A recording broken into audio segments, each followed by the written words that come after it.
Mesdames et messieurs, bonjour et bienvenue dans cette première édition de la journée. Le candidat de l'URD, l'Union pour la République et la démocratie, à l'élection présidentielle du dimanche dernier, Soumaïla Cissé, va à la rencontre des partis politiques, clubs et associations de soutien.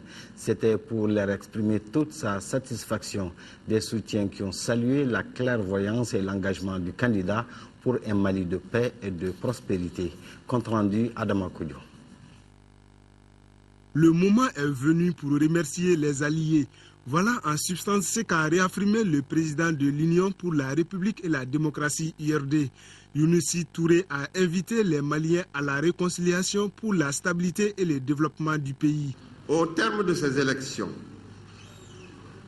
qui ouvrent la voie au retour à la réconciliation nationale, à la stabilité politique, je l'espère, et à des meilleures perspectives de développement économique, social et culturel, je me dois d'exprimer ma gratitude à tous les acteurs qui ont pris part.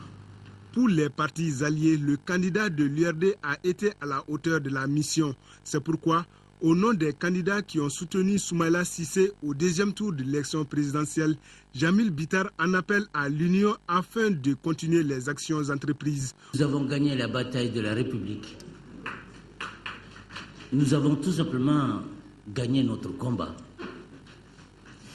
Il s'agira maintenant au Mali tout entier, aux nouvelles autorités, de gagner pour tout le monde. Je regarde un peu la qualité des femmes et des hommes ici présents dans cette salle. J'avoue personnellement que je suis très ému. Monsieur le Président de l'URD, c'est à nous de vous remercier. Vous avez été un bon chef de famille. Quant au candidat de l'URD au scrutin du dimanche dernier, Soumaïla Cissé a magnifié les relations qui existent entre les membres de la famille URD. Le candidat se félicite de l'engagement de tous ses soutiens. Nous devons rester unis, c'est très important. Et rester unis n'est pas quelque chose de facile. Rester unis dans un contexte économique difficile, où les problèmes sociaux et les problèmes individuels sont énormes, ce sont des montagnes. Ça nécessite des hommes presque de notre temps, du temps de Younousi Touré et d'Ali Noum Diallo. Nous ne sommes pas là, nous devons nous réadapter. Nous devons comprendre que notre société a changé, que nos méthodes doivent changer, que notre façon de voir les choses doit changer. Soumaïla Cissé a également proposé à ses soutiens une évaluation objective des insuffisances constatées en vue de participer efficacement à la consolidation de la démocratie au Mali. Le président de la CENI et ses collaborateurs ont rencontré hier après-midi les journalistes. La conférence de presse avait pour objectif d'expliquer aux hommes de médias le rôle que la CENI a joué dans la tenue de l'élection présidentielle. Mamadou Djamoutani a reconnu les insuffisances du premier tour. Toutefois, il s'est félicité du vote massif des réfugiés. Le président de la CENI a par ailleurs salué l'acte posé par Soumaïla Cissé. Un reportage de Mohamed Diarra. Première rencontre du président de la CENI avec les journalistes après les premiers et deuxième tours de l'élection présidentielle. Mamadou Djamoutani a fait le récapitulatif des actions menées par sa structure en amont jusqu'à la tenue du deuxième tour. Le conférencier reconnaît qu'il y a eu des insuffisances au premier tour, mais qu'elles ont été corrigées pour la plupart avant le 11 août. Nous avons noté quelque chose de fort appréciable. C'est par rapport au vote des réfugiés au Niger et en Mauritanie. Nous avons enregistré au second tour une plus grande participation des réfugiés au scrutin du 11 août.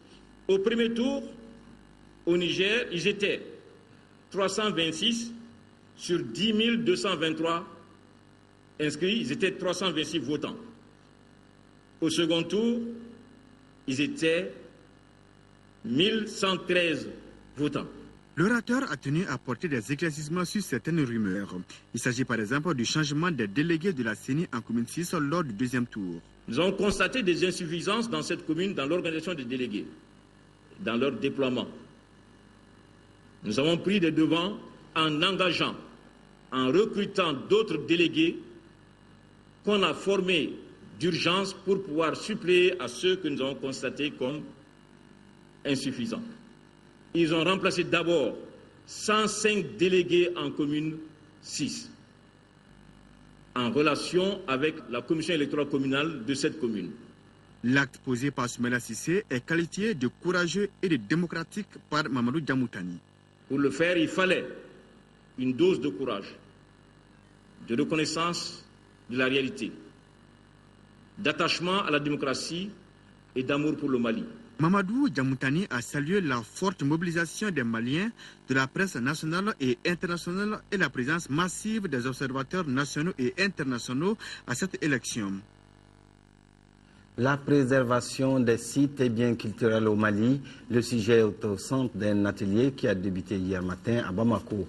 Experts du ministère de la Culture, professionnels du patrimoine culturel, représentants des organisations et associations humanitaires se concertent sur cette problématique. Un reportage de Agibou Koulibaly. L'occupation des régions du nord du Mali par des groupes armés a engendré une grave crise. Les conséquences ont pour nom déplacement des populations, destruction de monuments historiques comme le tombeau des Askia à Gao, les mausolées des saints à Tombouctou. Conscient de cette situation, le ministère de la Culture, en collaboration avec le bureau multipays UNESCO pour le Mali, a initié cette journée de réflexion, une journée dénommée Appui humanitaire et protection du patrimoine culturel. Le ministère de la Culture ne ménagera aucun effort pour sauvegarder ce patrimoine culturel qui, par-delà l'affirmation de l'identité culturelle, participe à l'autopromotion communautaire en générant des revenus par le biais du tourisme culturel, de l'artisanat d'art et des industries culturelles. Déjà, l'UNESCO, de son côté, a adressé une lettre au procureur de la Cour pénale internationale CPI. C'est pour exprimer sa disponibilité à fournir son assistance aux enquêtes sur la destruction des biens culturels du Mali. Et l'UNESCO, depuis 18 mois, a pris l'engagement d'accompagner le Mali dans la restauration de ce patrimoine mondial et également de la restauration du manuscrit de Tombouctou. La journée de réflexion a permis aux professionnels de la culture de connaître les notions de base du patrimoine.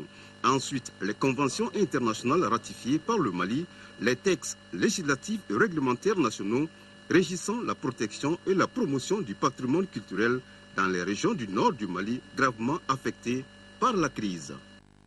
Plus de 25 000 enfants sont victimes de la crise sécuritaire et nutritionnelle dans notre pays.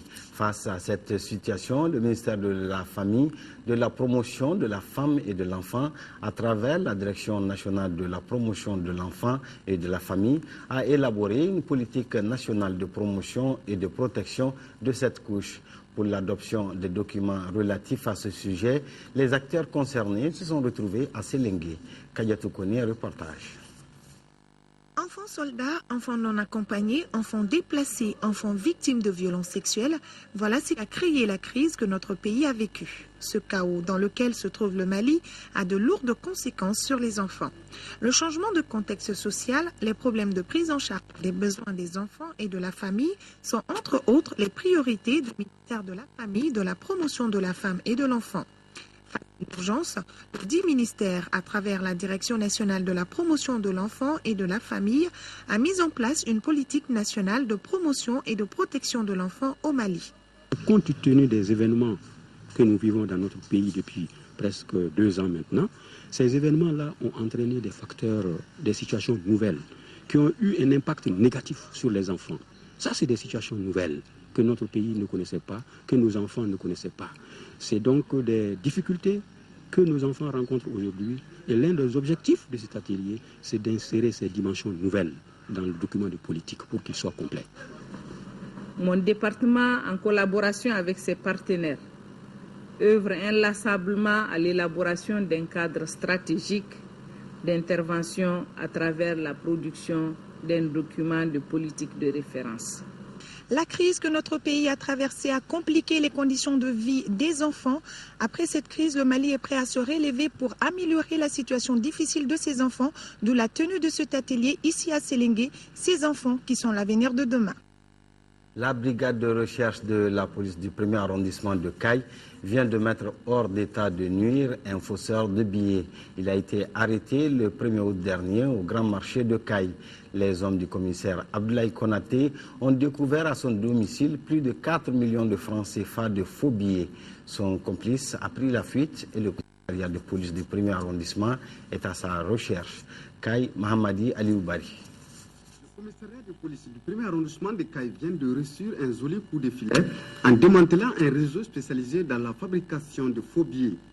En effet, c'est dans la journée du 1er août à 10 h dans une boutique du Grand Marché que la brigade de recherche du 1er arrondissement a arrêté un malfrat en possession d'un faux billet de 10 000 francs CFA. Les hommes du commissaire Abdoulaye Konaté ont effectué une perquisition au domicile d'Ousmane Diallo. Nous avons découvert un montant de 4 133 000 francs en billets de 10 000, 5 000 et 2 000. Donc, des recherches sont en cours pour retrouver son complice qui est en cavale. Le directeur régional de la police appelle à la population caïsienne à être vigilante afin de protéger l'économie malienne. À Caï, peut-être ailleurs, il circule vraiment les faux billets. Et les faux billets que nous avons eu cette fois, ce sont des billets qui sont vraiment faits avec beaucoup de précision et même beaucoup de perfection. Donc il appartient désormais à ceux qui font le commerce, ceux qui manient l'argent, notamment les commerçants. Ils doivent faire beaucoup attention pour pouvoir dépister les détenteurs de faux billets. Les hommes du commissariat du 1er arrondissement sont à la recherche de son complice. Pour le moment, Ousmane Diallo, âgé de 38 ans, qui est de Kakoulou, médite sur son sort à la prison centrale de Caille. Fin de cette édition, merci de l'avoir suivi. Prochain rendez-vous d'info, ce serait le soir avec Amadou Sangaré. Bonne suite des programmes de l'ORTM.